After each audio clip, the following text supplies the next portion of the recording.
evening. I'd like to call the regular City Council meeting of Tuesday, October 21st, 2025 to order. Please rise and join me in the Pledge of Allegiance.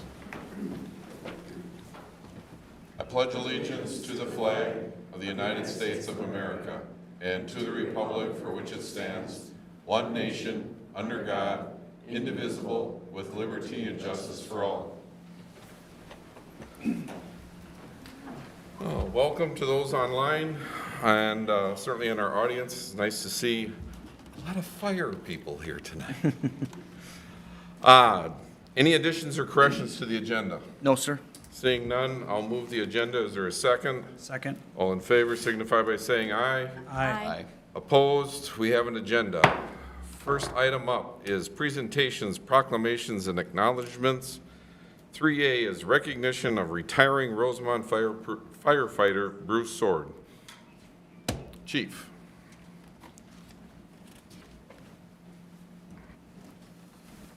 All right, there you are. All right, good evening, Mayor and Council. As you see, we have a packed house tonight, and I would say that is deservedly so. As we're here tonight to celebrate the retirement and to honor the service of firefighter Bruce Sword, a dedicated member of Rosemount Fire who joined in 2003. Bruce began his tenure as one of 14 new hires, and he quickly established himself as a committed and very capable firefighter. Over the years, he has earned certifications as an emergency medical responder, his Fire 1 and Fire 2 certifications, fire instructor, and also fire officer certifications, demonstrating his dedication in professional development and his excellence in service. Excuse me. Can you switch the to Bruce's picture there? Is that available? Oh, I don't know, it's up here. There it There you goes. go. Yeah. Thank you. All right. All right, so throughout his career, Bruce served in several roles within our organization, including an SCBA manager, which he held for 17 years. He also served for 15 years as our fire department secretary. These roles required diligence, leadership, and a deep understanding of our operations, and those are qualities that Bruce consistently showed. But Bruce was more than just fire calls and training. Bruce was passionate about public education and community outreach.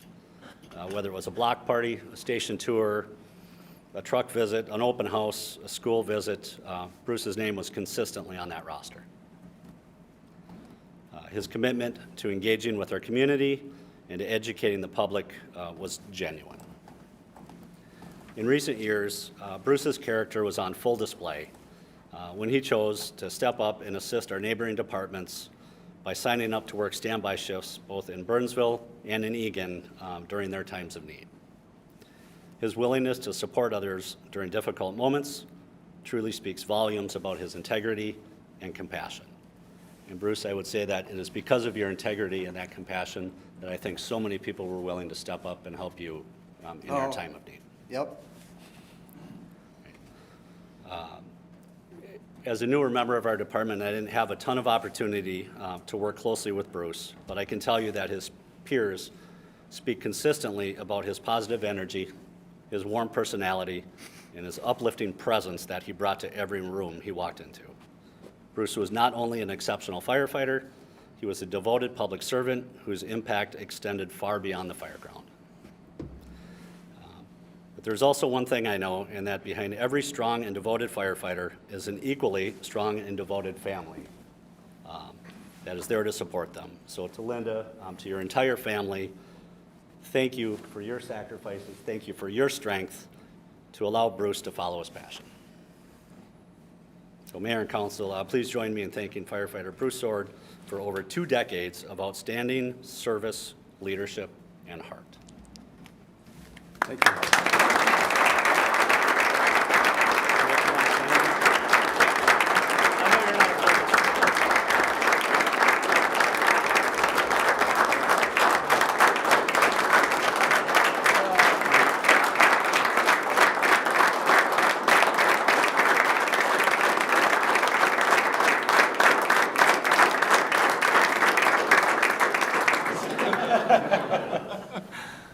Are you sure you want to give this to me? Oh, yeah. Oh, yeah.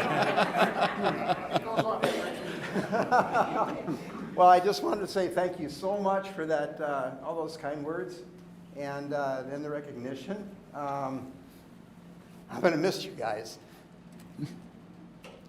But I swore I wasn't going to get choked up.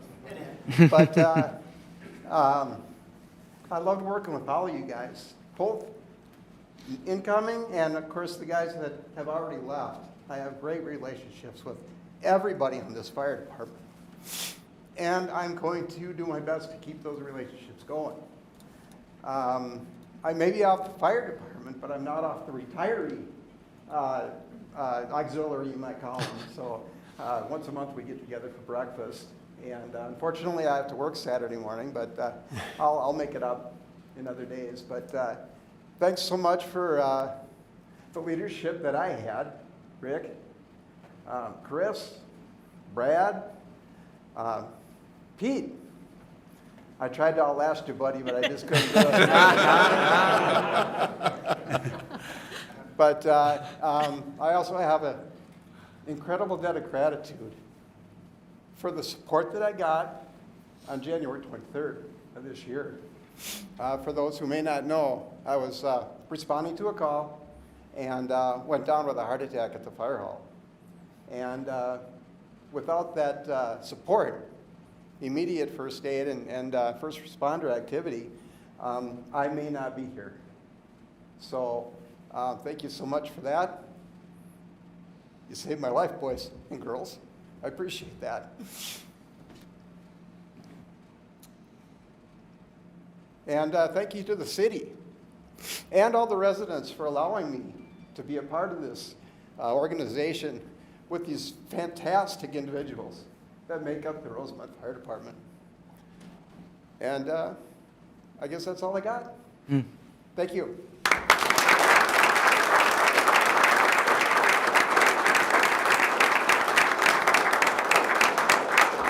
And thank you, Bruce, for your selfless service to the community, and especially to your family for their support and sacrifices to allow you to follow your dreams with the fire department. Thanks again. So with that, that completes agenda item 3A. We'll move to our next item, 3B, special event update, Haunted Woods Trail, Mr. Schultz. And Chief, are you taking them somewhere? Are they going somewhere? You don't have to, yeah. Thank you, guys. Thank you, guys. We'll give you that chance to clear the room a little bit.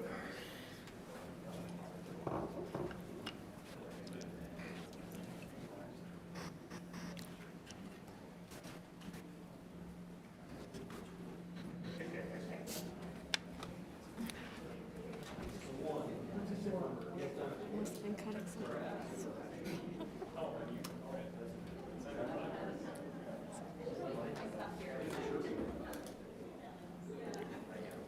Pretty tough to follow, huh? Yeah, boy. Mr. Mayor and council members, I'm here tonight just to give an update on the Haunted Woods Trail event that's going to be taking place this Saturday, October 25th, from 6 p.m. till 8 p.m. Down here in Central Park. This event is in its 43rd year of taking place in Rosemount of some level of a Halloween event. We've done trails in Carroll's Woods, we've done some different things at the community center, and now we're here at Central Park and running a community event. We are inviting preschool through middle school age youth are invited to take part in the Haunted Trail, where they will see a variety of Halloween scenes and then also receive treats from local businesses and service organizations. And I think last I heard there was real close to 25 organizations that have come forward to hand out candy and treats and things like that at the event. And so for more information, people can go to the website, which is rosemountHauntedTrail.org for event information.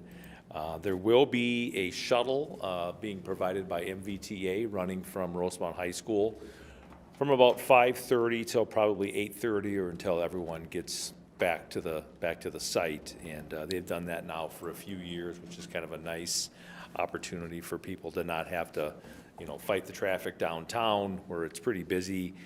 They can just go down to the high school park at the high school parking lot and then get on the bus and take it downtown here for the event. And so with that, this event is coordinated by a small handful, but a handful of volunteers, including our council member Heidi Fresky, who is one of the leads on this project, along with Barb Hester and a few other folks in town. And so if you know anybody who's looking to volunteer on a Saturday night, they're looking for volunteers both in the morning and in the evening to help break down and tear down the event. And so have them go to the website to contact people on the committee to do that. But with that, I will stand for questions, and we all look forward to the 43rd annual Halloween activity. Floor is open to council. Any questions or comments? It's supposed to be good weather, right? I haven't even looked that far ahead Doesn't yet. look like so, rain. There's yeah. also football. Yeah. It looked like it was in the 60s, or gotta be proposed to be nicer in the than 60s. today. Yeah, so this event typically on a good season where the weather's cooperative, it'll draw in the thousands, so between 2,000 and 3,000, people coming out for that. And so they do accept goodwill donations at the front of the line, which goes right back into, replacing scenes and helping with the cost for insurance. The event, again, run by the community and supported by a lot of other folks in town here, so. And you have some new sponsors too, right, this year? They do, yeah. They've got a lot of new businesses that have stepped up, that are new to Rosemount, and are going to be taking part. And it's a great way to get their name out there and kind of share in some community fun, so. Great. Yep. Awesome. Thank you. And that'll complete item 3B. We will continue with response to public comment. Surprised that one's first. Any follow-up on ones? I do have one to share this evening. Some of our residents, or many of our residents, may be receiving a letter that looks something like this, which you obviously can't read, but it has Rosemont's logo on it, as well as the service line warranties, and it's regarding exterior water service and sewer and septic lines. And this is a letter that the city of Rosemount is aware of, and this company, Service Line of Warranty, is part of a nationwide effort. It's National League of Cities partner, and Rosemount has signed up with them a few years back to allow them to reach out to residents that may be in need of replacement of their water service or septic lines, recognizing that from your house out to the street is not city. So there's a spot there that you're responsible for if it ever breaks or you have issues with it. I did notice the chatter, I guess, in social media, and so I thought it was relevant to let you know that, yes, this is something that we're aware of.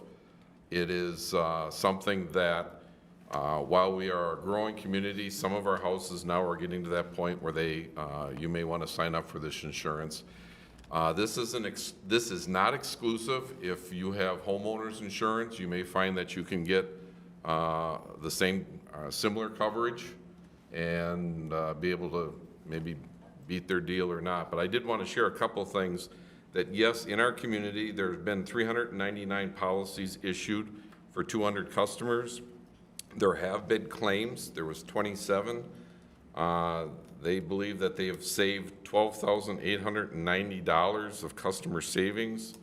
About 2.5% of our homeowners are enrolled. So it is a small percentage, but again, a small percentage of our city is of that older, beyond 20, 30 years that those houses are. And they have indicated that customer satisfaction has been 4.8 on a scale of 1 to 5. So just recognize that it is out there. You can choose not to do it and throw it away. I know I've got more than one of these, so they are aggressive. But they are trying to make you aware that there may be issues that may come with your underground water and sewer. So with that, that'll complete item 4 to public comment. And we'll go to public 5. That was response. Number 5 is public comment. Anyone wishing to come before council at this time may do so to discuss items not part of the meeting. These questions or comments should be limited to about no more than 3 minutes. Please state your name and address, and the podium is now open. Council is willing to receive your comments or questions. Anyone?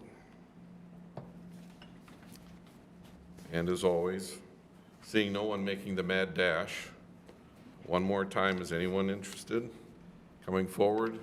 Seeing none, we will close the public comment at this time. That completes item 5, and we'll move on to the consent agenda, items 6A through M. Included in the consent agenda this evening are bill listings, minutes of our regular and work session on October 7th, donation acceptance from Cub Foods for $150 that helps support the fire department open house, and another by Costco for $50, again for the fire department open house. We have an approval for a reciprocal fire service agreement for Region 1. This is the area cities around us for mutual aid. Authorizing items for the 2026 street improvement project will be occurring between Shannon Parkway and Chippendale and 140th Street to 160th County Road 46. We have a Criminal Justice Network CJN JPA amendment for records, and we are authorizing lease space to the Criminal Justice Network CJN again. This is actually utilizing some space that we have available in our new Public Works and Police Department campus. We have a request from Fataloni Companies for the transfer and renewal of the Vestra StoneX small-scale mineral extraction permit, an Amberfields Plat 16 correction, approval for the treat maintenance agreement at Caramore Crossing, and termination of accounts payable specialist was a reduction of a staff position. So with that, would anyone like to move the consent agenda A through M or wish to pull any item for further discussion? First, pulling any items? Nope. Seeing none, then a motion of approval from A through M. I'll make a motion to approve the consent agenda, items 6A through 6M. Second. I have a motion by Essler, second by Klimpel. Roll, please. Essler? Aye. Semple? Aye. Weisenthal? Aye. Tyson? Aye. 6A through M passes 4-0. Completes item 6. We'll move on to public hearings. Certification of the delinquent municipal services to 2026 property taxes. Ms. Malika. Good evening, Mr. Mayor, members of the City Council. So the city experiences delinquent accounts just like other businesses do. We do not use collection agencies, and we do not shut off services unless the property is vacant. So in accordance with state statute, we are authorized to certify the amounts to the county auditor to be added to the real estate taxes. The property owners were mailed notices for their delinquent utilities as of July 15th of this year, and the notice stated they had until October 6th to make payments in full on that amount, on that account, and that there would be a public hearing this evening. At the time of the notice, there were 1,436 accounts that were delinquent, and as of this evening, on the list in front of you, there are 696 accounts that are delinquent. And there's $321,338 is what we are at. The city experiences about 18-month delay in collecting payments, kind of a cash flow difficulty for the city with that. So some of the customers are repeats, a lot of them are repeats. They only pay on their property taxes, unfortunately. So we do see a lot of those year over year. But we certify to the taxes and collect funds that way. So with that, we do allow people the opportunity to pay ahead if they wish. We put it as a credit on their account, so that's an option if they choose to. We wish more people to take advantage of it. So this evening, we're requesting a public hearing be held and hear from those that any wish to speak. And after that, certify the resolution attaching them to the 26 property taxes. Any questions for Ms. Malika? All right, seeing none, we will open up the public hearing. Anyone wishing to speak on this may do so. Come to the podium, state your name and address, and your concern or question. The floor is open.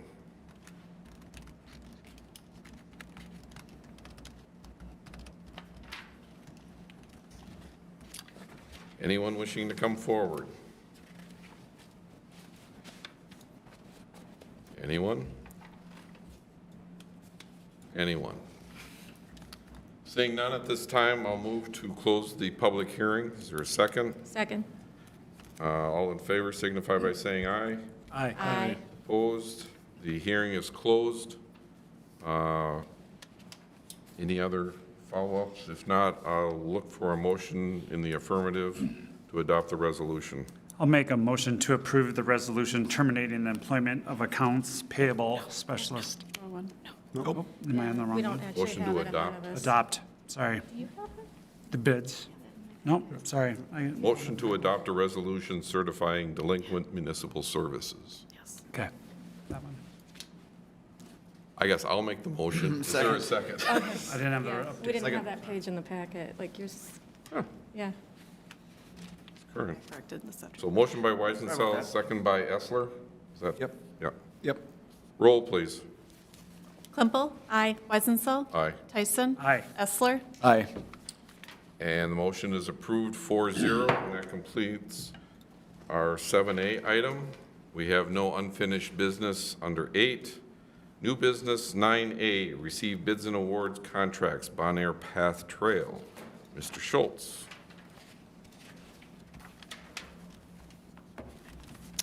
Thank you, Mr. Mayor and council members. This evening before you is a request to receive bids and award a contract for a trail project along Bonaire Path, and that would go from Bacardi Avenue up until Autumn Path. We did hold a public open house back in January and discuss the projects with the residents from the neighborhood who abut that property where the trail will be, and then also just general folks in the neighborhood who had questions about it. We were getting pretty good feedback. They were really sort of eager to get this going. They're happy that it's happening. There was no one there that was opposed to it or concerned about the trail, and so in moving forward, it's taken a little longer than we had hoped to get this trail project to the finish line, just because we've been applying for grants through the DNR trail projects and things like that. But we're at that point now where we definitely see the increased development in that area and the need for this trail. And so we have recently finished the plans and specifications, and the project has been put out to bid. The engineer's estimate was $683,510, and we ended up getting 7 bids for the project. Some people might feel it's a little bit odd to bid a project this time of the year. We did this knowing that the project's not going to get done this fall, nor did we ask the contractor to consider finishing it this fall. That's just not feasible. But we want this to be one of the first projects out of the gate come springtime. Plus, there is a little bit of time to do some small utility work along the boulevard over there. So we're thinking that they might get out there and get working on it. But we did get, like I say, 7 bids for the project. The bids ranged from $640,221 to a little over $900,000. The low bid was sent to us and submitted by McNamara Contracting, who was a local contractor. Their amount was $640,221, and the design engineer submitted a recommendation letter in favor of contracting with McNamara's contracting company here in town. The funding for the project, should it be approved, we have $400,000 that is coming from some encumbered funds that have been collected over the last year and a half, and then we would use the remaining funds out of our park improvement fund, which has a balance of about $5 million. And so, like I said earlier, we're hoping that we might get a little bit of utility work started this fall with some relocates of some utilities in that area, but then a majority of that work would be completed early next spring and then completed by summertime, hopefully next year of 2026. With that, there is a staff recommendation that the council would receive the bids and award the contract to the low bidder, McNamara Contracting, in the amount of $640,221. And with that, I will stand for questions. Floor is open to council. A quick question. I know Yes. we've got some pent-up demand for this, and we can't control the start date, but how long do you think the construction project will take on this one? The goal is to get some hopeful utility work done this fall maybe, and then we're hoping to have it all wrapped up by early June. Okay? Yeah, and so, you know, with the new elementary school out in that area, and like I mentioned earlier, the new housing that's going on, this is a real need to get this trail installed, just because of the amount of traffic along Bonaire. And I know tomorrow we have a meeting with Dakota County to talk about some funding opportunities to continue this trail to the east towards the elementary school. There is a sidewalk within the neighborhood from Ardro to the school. Or from Autumn Path to Ardro. Okay. So there's a sidewalk on the residential side that we will provide signage to make sure people know that there's a way to get from Highway 3 all the way to the new elementary school without being on Bonaire Path. Nice. And so we'll do that as part of the project, but the goal is to also add another trail, an actual 8-foot or 10-foot trail on that section between Autumn Path and Ardro. I know with the new school, they've made a lot of connections in this area, and so, and I will mention that there is, as part of this project, we worked with our engineering staff. We're going to be putting in a pedestrian refuge crossing in this area as part of this project over at Bacardi and Bonaire at that intersection, so. Yep. Thank you. Other questions? And just to clarify, is this on one side of the? It's on one side, And then what correct. side is that? It is on the south side. South side? Yep, So, wasn't quite clear in the picture that's here, but yep. all of Bonaire was there. All right. Thank you, Mr. Schultz. All right. Anyone like to move the recommended action?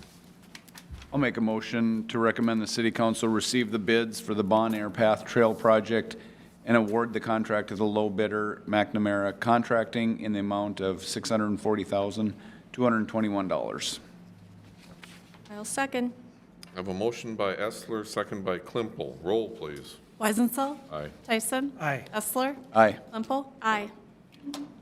And that completes 9A 4-0.